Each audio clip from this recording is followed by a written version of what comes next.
what does a coach need to think about when they're thinking about programming for someone outside of the functional fitness space?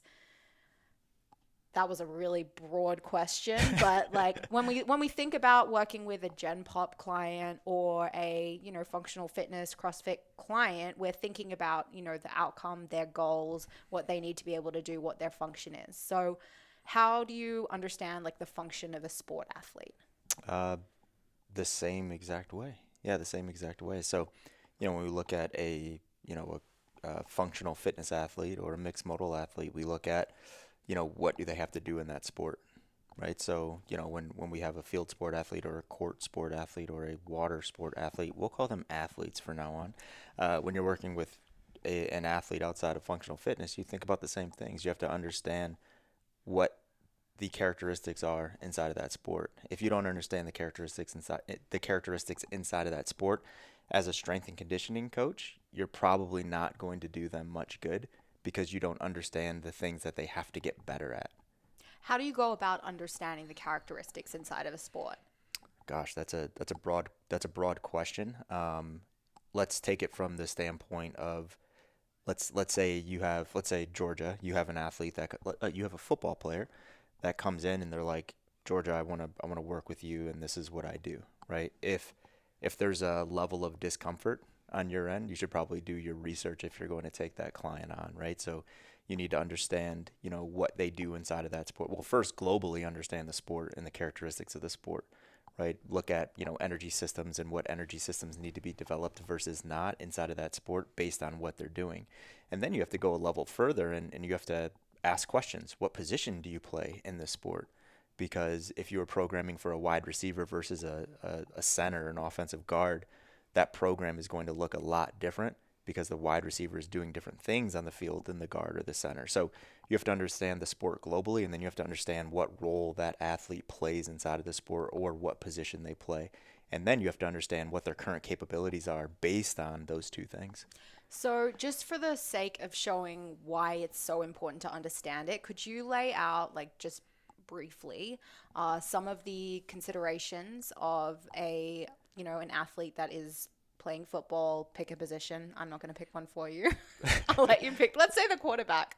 Let's Okay. say the quarterback versus let's go with a triathlete. Okay. What would be some characteristics that a coach would need to consider for those two different sports? Because quarterback is so skilled, let's go with a different position because the Okay. quarterback's easy, right? It's like well, let's go with the quarterback. You have to have good footwork, Hmm. right? So agility has to be there. Hmm. Top end speed isn't a huge characteristic to success. It's a nice plus, right? So there are quarterbacks that are very, very fast, but you don't have to be very, very fast to be a great quarterback. So characteristics more fall into agility over speed.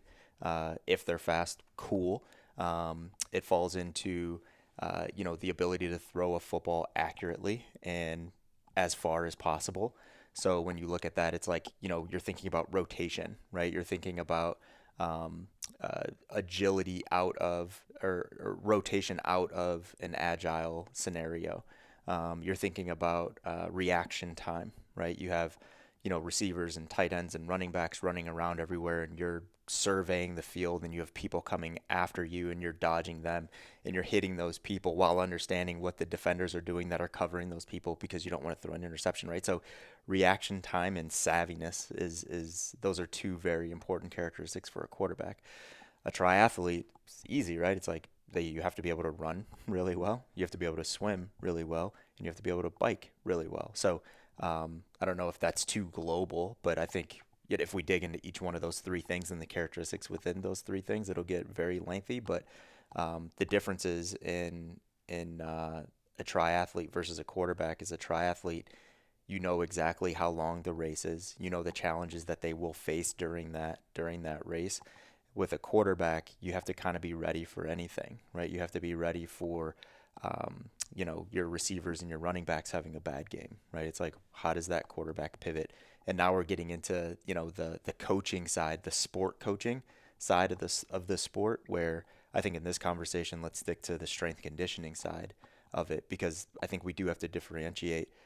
As a strength conditioning coach, you're probably not also a quarterback's coach. You're trying to get that quarterback to the highest amount of readiness so they can then go to their quarterback's coach to be the best quarterback possible. So I think that's where some lines get blurred with a lot of strength conditioning coaches. They step over that line and they think they're also their position coach or their head coach, and they're not, right? Most of the time they're not. I know there are scenarios where people do play both roles, but most of the time they're just one or the other.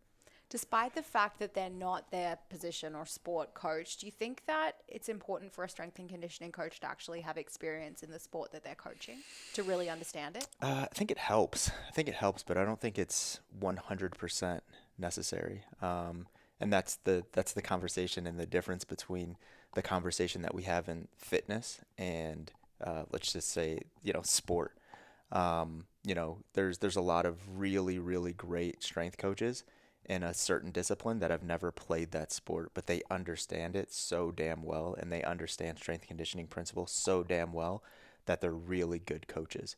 But I think it helps if you have experience because now you can empathize with what a week feels like for a football player, right? You can understand what a week feels like for that triathlete if you've experienced it before. You understand the jitters, the pre-race jitters, you understand the pre-game jitters, all those little things. And I know we're going to get into it later, but you'll understand the season and the format of the season and why periodization really matters when you're setting that up if you experienced it yourself. Got it. Okay. Let's move on from characteristics and like having an understanding of them. If you do you feel like we hit that point?